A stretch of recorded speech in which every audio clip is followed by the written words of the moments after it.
2026-yilda Islomiy bank umuman islomiy moliya bo'yicha o'zbekistonliklarni qanday yangiliklar kutmoqda?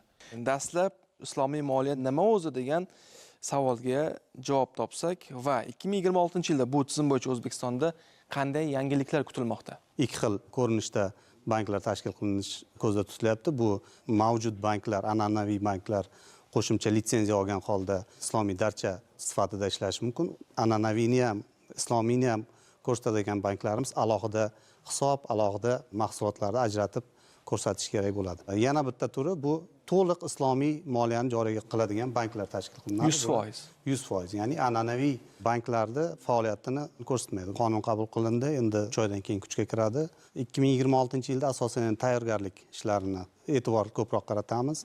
Masalan, alohida standartlarni joriy qilish, kadrlarni tayyorlash masalalariga ko'proq e'tibor beriladi. O'nta banklarimiz hozirgi kunda tayyorgarligini boshlagan. Kutilmalarimiz kamida bitta deyapmiz, endi 2-3 ta ham bo'lishi mumkin. Oldindan tayyorgarlik ko'rib yurgan banklarimizda islomiy moliyani faoliyatini boshlash mumkin bo'ladi. Kamida 6 ta xizmat ko'rsatilishi imkoniyatiga ega bo'ladi darcha tashkil qilgan banklarimiz. Xorijiy investorlardan ham juda ko'p qiziqishlar kuzatilyapti. 4-5 ta xorijiy banklar ham kelib, islom moliyasi qonuni qabul qilinsa O'zbekistonga kirishimiz mumkin degan gapni aytyapti. Endi bu bevosita ishlab yurganlarimiz. Infrastrukturasini yaratganimizdan keyin investitsiyalar bundan ham ko'payadi. Endi asosiy maqsadimiz ham mana shu investitsiyani ko'proq jalb qilish, aholiga, biznesga mana shu xizmat ko'lamini kengaytirish orqali iqtisodiyotimiz ham o'sishiga hissa qo'shadi. Dastlabki hisob-kitoblarga ko'ra potensial sifatida 1 milliard dollarga yaqin investitsiyalar bank tizimiga kirib keladi degan prognozlarimiz bor. Nafaqat investitsiya, bilim kirib keladi,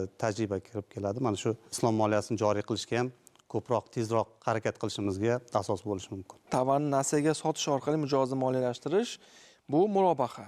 Foydani taqsimlash sharti asosida mijozini moliyalashtirish yoki pul mablag'larini jalb etish muzoraba va vakillik shartnomasi orqali pul mablag'larini berish yoki jalb etish vakala, tovarlar uchun oldindan haq to'lash orqali moliyalashtirish, salam va istisno, birgalikdagi faoliyat orqali mijozni moliyalashtirish, musharaka hamda mol-mulkni islomiy ijaraga berish kabi operatsiyalarni joriy qilish nazarda tutilayotgani taqdimotda ham qayd etildi.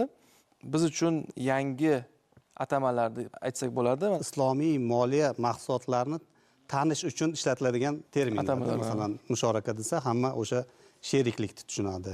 Muzoraba desa bitta tomon pul, bitta tomon mehnat bilan ishtirok etishini tushunadi. Nasiya savdo, ya'ni o'sha murobaha deganimizda oddiy kreditdan nimasi bilan farq qiladi? Bu xizmatning o'zi iqtisodiy ma'nosi kredit emas, bu savdo.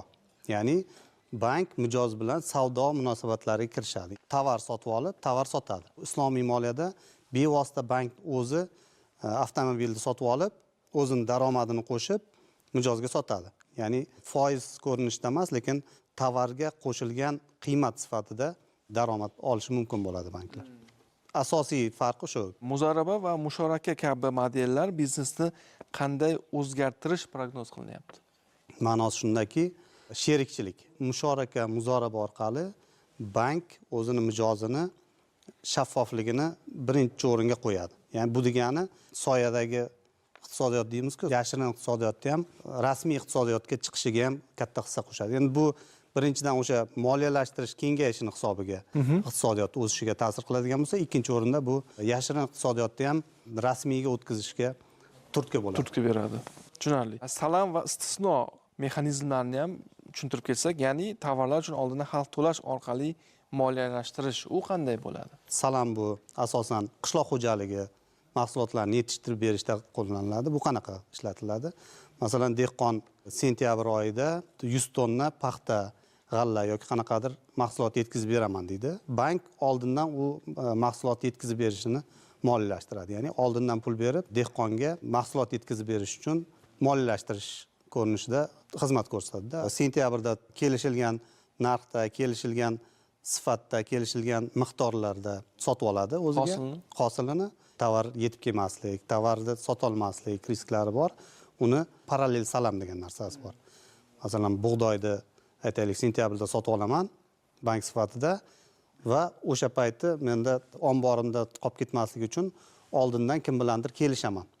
Bu shu qiymatdagi, shu miqdordagi bug'doyni yoki qishloq xo'jaligi mahsulotini sotish bo'yicha yana bitta shartnoma qiladiki, mana shu salam orqali keladigan tovarimni parallel salam qilish orqali sotishni chorasini ko'rib qo'yadi. Daromad olish masalasida, bankka omonat qo'yganda masalan, Vakolat shartnomasi asosida yoki sherikchilik shartnomasi asosida bankka mablag' qo'yishi mumkin bo'ladi. Bank vakolat turida bevosita o'zi pulni boshqarib daromad to'laveradi. Muzorabada bu bank olib aniq bir loyihaga tikish orqali o'shandan olgan daromadini mijoz bilan bo'lishadi. Masalan, 70% bank, 30% mijoz ommaboplikni oshirishga katta hissa qo'shadi. 10 tacha bank tayyorgarlik ko'ryapti. Endi kamida bittasi darcha tashkil qiladi va xorijiy investorlardan, mahalliy investorlar mavjud qiziqishlar bor. O'shalarni kamida ikkitasi to'laqonli islom moliyasini tashkil qiladigan bank ochadi degan prognozimiz. studiyada ishtirok uchun